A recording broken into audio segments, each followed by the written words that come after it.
Ya, Assalamualaikum. Kalau kita ngomongin Dave Matthews ya biasanya yang kepikiran itu adalah genre musik mereka apa sih? Terus gimana ceritanya band mereka dinamain Dave Matthews ya? Kayaknya sebegitu egoiskah David John Matthews ini menamakan bandnya sendiri dengan nama dia? Terus bagaimana ceritanya? Terus kalau teman-teman tahu, album Under the Table and Dreaming itu didedikasikan sama Dave untuk kakaknya Anne disebabkan sebuah kejadian yang cukup tragis. Ya saya ingat waktu pertama kali dengerin band ini, album Under the Table and Dreaming ini di sekitar tahun 96 atau 97. Waktu itu ya masa-masa pencarian kiblat seorang drummer. Info buat teman-teman drummer, kalau permainan Carter Buford itu boleh dinamain dengan linear drumming. Ya, linear drumming itu sendiri adalah sebuah permainan drum di mana kalau misalnya kita lihat dari notnya, walaupun saya nggak ngerti ya not drum, kalau misalnya kita lihat sepintas, saat kita bermain linear drumming itu notnya nggak ada yang sama jatuhnya. Ya, sederhananya saat dia memukul hi-hat, dia nggak mukul kick atau snare di situ. Ya, sebaliknya saat dia mukul snare, dia nggak mukul hi-hat. Ya, bukan beat drum pada umumnya. Dan chops-chops yang dimainin para drummer saat ini, salah satu pelopornya adalah Carter Buford ini. Oke, biar nggak lama-lama kita langsung aja bahas gimana pertemuan awal dari band Dave Matthews ini. Yuk. People walking by you now, wondering why. Dave Matthews Band, juga dikenal dengan singkatan DMB, adalah sebuah band rock Amerika yang dibentuk di Charlottesville. Sedikit mengenai genre dari band ini ya, kalau menurut saya pribadi sih boleh dibilang ya di beberapa tulisan rata-rata memasukkan musik mereka itu ke genre rock. Ada juga yang menyebut genre peace. Ya, peace ini nanti saya tulisin ya di layar apa yang dimaksud dengan peace. Terus di satu sisi, kalau saya nggak salah dengar dulu Dave Matthews sendiri sempat bilang kalau genre musiknya adalah pop. Walaupun di telinga saya sendiri ada unsur country di situ. Buat saya pribadi, musik mereka adalah percampuran fusion, pop, country, funk yang dimainin sama musisi-musisi jazz. Yuk kita lanjut. Pendiri band ini adalah juga seorang penyanyi, penulis lagu, dan sang gitaris Dave Matthews, Stefan Lessard sang pemain bass, drummer yang juga merangkap sebagai backing vokal Carter Buford, pemain biola dan backing vokal Boyd Tinsley, dan pemain saksofon Leroy Moore. Pada tahun 2002, anggota yang masih ada di band ini antara lain selain Dave Matthews, ada Dave Lessard dan Buford. Sang vokalis David John Matthews waktu itu bekerja di Charlottesville, Virginia sebagai bartender di Miller's Bar di November tahun 90. Pada saat yang bersamaan, dia juga mempunyai seorang teman yang juga seorang pengacara yang bernama Ross Hoffman. Hoffman lah yang meyakinkan Dave buat merekam demo dari beberapa lagu yang udah dia tulis dan menyuruhnya buat mendekati Carter Buford, seorang drummer lokal di kancah musik Charlottesville. Di sisi lain, Buford pernah bermain dalam beberapa band dan saat itu dia sedang bermain dalam sebuah acara jazz di BET. Setelah bertemu dengan Carter dan setelah Carter mendengarkan demo Dave, Carter pun setuju buat menyediakan waktunya bermain drum buat Dave, baik di dalam maupun di luar studio. Dan setelah David Matthews juga mendekati Leroy Moore, yang merupakan seorang musisi jazz dan juga seorang pemain saksofon lokal, yang waktu itu sering tampil dengan John the Earth Quintet, dan mengajaknya buat bergabung dengan band. Ya, banyak juga yang bilang chord-chord gitar Dave itu ya tidak ramah buat pemain gitar. Saya nggak ngerti apa maksudnya. Cuman sebagai seorang drummer yang nggak ngerti gitar, ya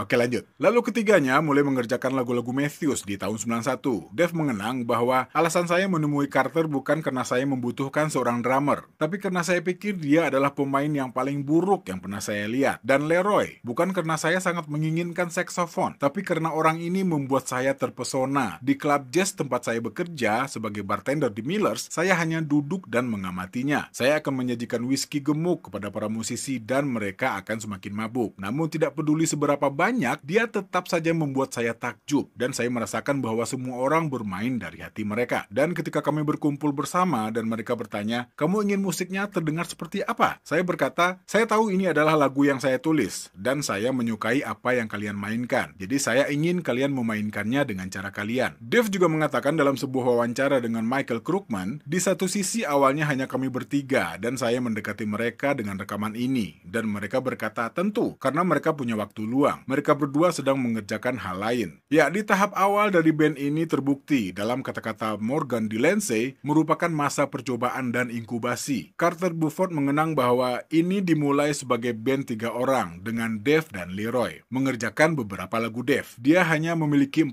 lagu pada saat itu dan itu tidak berhasil dengan kami bertiga. Dan Dave berkata, pertama kali kami main bersama, kami sangat buruk. Bukan hanya buruk, maksud saya sangat buruk. Kami mencoba beberapa lagu yang berbeda dan semuanya sangat buruk. Kadang-kadang saya heran mengapa kami harus melakukan latihan kedua. Ya, pastinya mereka kekurangan personil dan alat mereka sangat terbatas. Dan pastinya tidak bisa memberikan suara yang mereka inginkan. Dan sudah bisa dipastikan lagi bahwa mereka membutuhkan personil tambahan. Atas rekomendasi John D. Earth, seorang direktur pertunjukan jazz di Universitas Virginia dan seorang musisi lokal, muncul nama Stefan Lessard sebagai basis junior pada saat itu, yang akhirnya ikut bergabung dengan band. Pada tahun 91, seorang pelayan di Miller yang bernama Peter Graser ikut menjadi pemain keyboard pertama dalam band ini. Pemain biola Boyd Tinsley tidak menjadi anggota tetap hingga tahun 92. Dave mengakui, kami tidak memiliki rencana untuk menambah pemain biola. Kami hanya ingin ada permainan biola di lagu Tripping Billies, dan Boyd adalah teman Leroy. Dia masuk dan langsung cocok. Hal itu benar-benar memantapkan band ini, memberikan kekuatan yang lebih besar. Demo pertama mereka direkam di sekitar bulan Februari atau Maret di tahun 91. Sebelum Tinsley bergabung sebagai anggota tetap. Lagu-lagunya pada saat itu ada Song That Jane Likes, Recently, Best of What's Around, dan I'll Back You Up. Selama bertahun-tahun diyakini bahwa penampilan pertama band ini di tanggal 21 April tahun 91 di Festival Hari Bumi Charlottesville. Tapi di tanggal 9 Oktober tahun 2010, Stefan Lessard mengatakan lewat Twitternya bahwa dia menemukan rekaman pertunjukan yang direkam pada tanggal 14 Maret tahun 91 di Trax, ya tempat musik lokal. Pertunjukan tersebut merupakan sebuah acara amal aliansi anak-anak Timur Tengah, dan menurut Lessard, lagu-lagu Typical Situation, Best What's Around, I'll Back You Up, Song That Jane Likes, Warehouse, Cry Freedom, dan Recently dimainkan pada saat itu. Dan di pertunjukan tersebut hanya menampilkan Dave, Stefan, Carter, dan Leroy. Mereka sempat main reguler di bar-bar lokal, dan setelah itu berita tentang band ini menyebar dalam waktu singkat. Awalnya band ini sempat mempertimbangkan nama Dumwela sebagai nama band mereka, yang dalam bahasa Swana berarti halo. Tidak diketahui siapa yang mengusulkan, karena respon tak sesuai harapan, nama ini nggak jadi dipakai. Salah satu cerita yang beredar adalah Leroy menceritakan bahwa dia sempat menelpon sebuah tempat untuk mereka, yang dipesan atas nama Dave Matthews. Dan orang yang menerima telepon menuliskan band di akhir namanya. Dan sejak saat itu nama band mereka menjadi Dave Matthews Band. Di tempat lain, Dave sempat mengatakan jika tidak salah menulis Dave Matthews Band di sebuah brosur pertunjukan. Dan pada saat itu mereka tidak dalam situasi untuk berdiskusi. Nama itu muncul begitu saja dan sudah terlambat untuk mengubahnya. Walaupun di sisi lain, sepertinya ini lebih memberatkan kepada Dave sendiri. Katanya, orang-orang membuat asosiasi seperti itu, tetapi sebenarnya tidak. Di sisi lain, Beauford tampaknya setuju dengan Dave mengenai nama band ini. Dia sempat menyampaikan kepada majalah Modern Drummer bahwa faktanya itulah salah satu hal tentang band ini yang disukai semua orang. Tidak ada seorang pemimpin, masing-masing dari kami dapat mengekspresikan diri kami secara musikal, tanpa harus terkekang oleh seorang pemimpin. Setiap orang dapat memberikan apa yang mereka rasa dan akan meningkatkan kualitas musik. Jadi, ya, itulah hal utama yang dirasakan oleh semua orang, terutama saya, yang membuat band ini terjadi. Itu adalah kebebasan kami yang kami miliki untuk berbicara dengan instrumen kami. Ya, mereka sering bermain di acara-acara solidaritas. Band ini mulai memainkan pertunjukan reguler Selasa malam di klub Charlottesville yang populer, yang bernama Trax. Di sisi lain, Peter Graser, sang pemain keyboard, punya pikiran sendiri. Karena berbagai alasan, antara lain jika nantinya hidup mereka diatur oleh jadwal yang melelahkan, yang sering dihadapi oleh para musisi tour, dan juga karena kesulitan berkomunikasi dengan Dave, dan dia juga mempertimbangkan cicilan rumah barunya. Akhirnya Peter Graser memutuskan untuk keluar dari band setelah tampil di Trax pada tanggal 23 Maret tahun 93. Pada tanggal 27 September tahun 94, DMB merilis album debut mereka, Under the Table and Dreaming. Ada lagu hits What Would You Say yang juga menampilkan John Popper dari Blues Traveler pada harmonika. Ada Satellite dan And Marching. Album ini didedikasikan untuk mengenang Anne, kakak perempuan Dave. Anne yang dibunuh oleh suaminya pada tahun 94. Under the Table and Dreaming membawa band ini menjadi terkenal di seluruh dunia dan akhirnya mendapatkan 6 kali platinum.